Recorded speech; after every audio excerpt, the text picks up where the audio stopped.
Do you ever feel like you're backpedaling even though you're following the rules? You work long hours, tolerate your boss, you get an annual raise, and you try to save money and budget wherever you can. Clearly, you're a known system for financial success, but you want to build financial security and wealth, but it's just not happening. So where exactly has playing by the rules gotten you? If you can change your outlook, change some of your values, and change your rules, you'll find there's a whole other set of rules out there that are more conducive for people who want to be rich. Financial expert, educator, successful investor, and best-selling author Robert Kiyosaki is about to give you the information you need to implement a realistic plan of building and growing wealth. Kiyosaki is the New York Times best-selling author of, among other books, Rich Dad, Poor Dad. To date, the series has sold. Today, Kiyosaki shares his revolutionary wisdom with you, just as his rich dad shared it with him. It's information that can take you from working for money to your money working for you. Information set you free. The story of Rich Dad, Poor Dad is the story of two different fathers with two different sets of values and complete sets of advice. So I don't mean to insult anybody or, to damage your values, but really that was the... For example, my poor dad always said, go to school, get good grades, get a high-paying job, work hard, live the means, save money, out of debt, have a good retirement plan.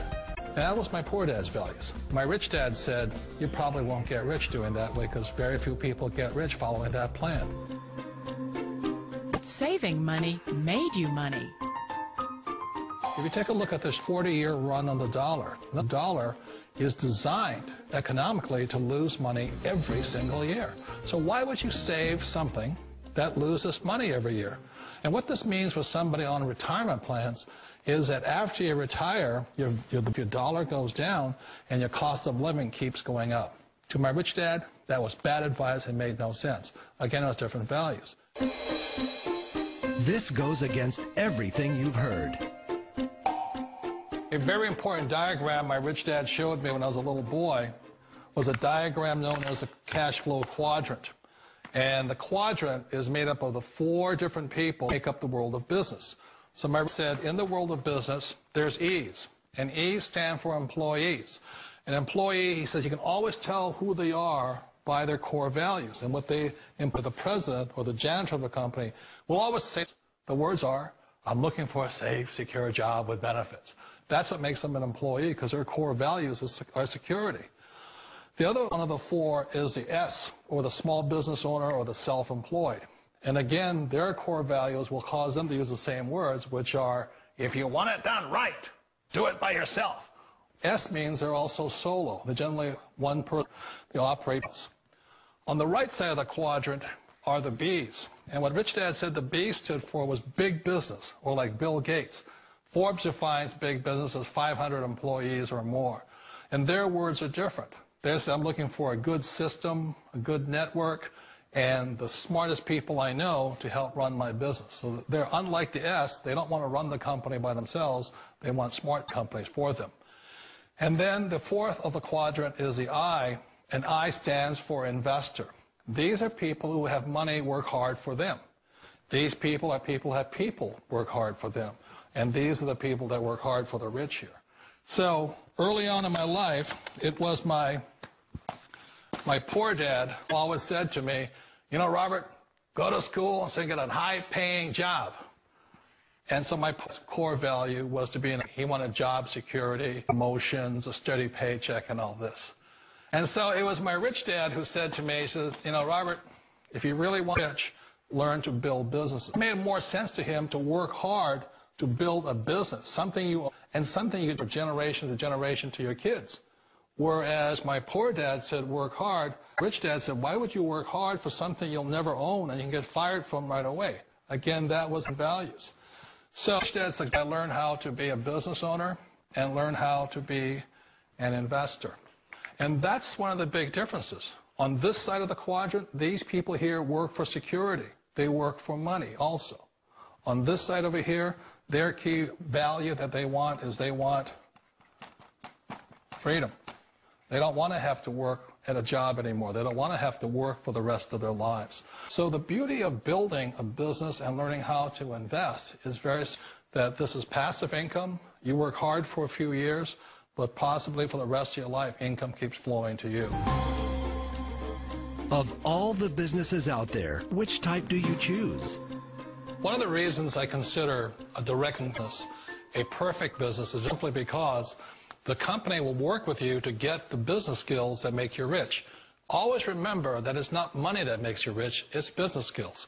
And that's why it's a perfect business. They'll take as long as you like to get the skills to make the money. And that's a lifetime skill thing. The other part about it is the low start. Where else can you get in for under $500 with these skills? For people who want to make the shift over to the B quadrant, which is what I would recommend for people, one of the beauties of a network market, talk to people about considering network marketing. If you're to build a Microsoft, it would take you hundreds of millions of dollars. But a network marketing company allows you to start at a very low rate. They'll be patient with you. They'll take their time to transition over here. And the reason why it's so important to most people is it takes time to change those values. And the most important thing is once you take the time, let's say it takes 1 year, 5 years, whatever time it takes, once you see the value or the core values of this side and this side, you're unstoppable. I'd never go back and get a job. Why should I? I'd rather stay on this side, build companies, pay less taxes, and make. But the key is a person needs to change the values from my poor dad to the values of my rich dad. And that's one of the beauties of network marketing companies. They allow time, and at very low cost, they'll work with you to make that transition over there. The number one asset a person can build is build a business. That is the smartest thing you can do. You've been told the corporate ladder is the surest route to your success.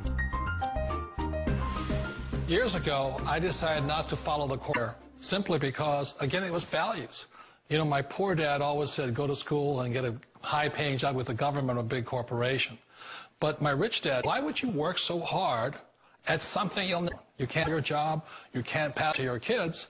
So to me, it never made any sense. It made more sense to build my own business and hire other people. The other reason is that you really don't have much control if you're in the corporate ladder world. For example, you can get time, or today we have what's called M&As, or mergers and acquisitions, where another company buys another company. So you could be an employee, but the company that buys your company hires you. Wait a minute. This sounds too good to be true. Like one of those get-rich-quick schemes. And it's not a get-rich-quick formula. You don't just do it overnight. It takes time. I still remember the first time I made that transition was back in 1978 when I fully quit my job and I had to depend upon my company that I was building to support me. So I understand the fear. The beauty, the most important thing to remember is this. There's two kinds of people in the world. There are the say, you'll never make it. And there was a lot of people, all our friends and family saying that. You're stupid. Don't do it. And the second type were the people that said, go for it. You can do it. Don't worry about that personal support to you for as long as it takes you to make the journey from the left side to my rich dad side. You always thought being self-employed was living the American. One of the challenges of being self-employed is that you're your own boss. You solo act. Like in the S quadrant, you're the individual. You do it on your own. Whereas in the B quadrant, you're a team player. You have to depend upon your team and count on your team. So the problem with being an S is that, let's say you're in a traffic accident, there goes your income. And let's say you get older and you haven't set enough money aside to retire on, that means you'll probably have to work for the rest of your life.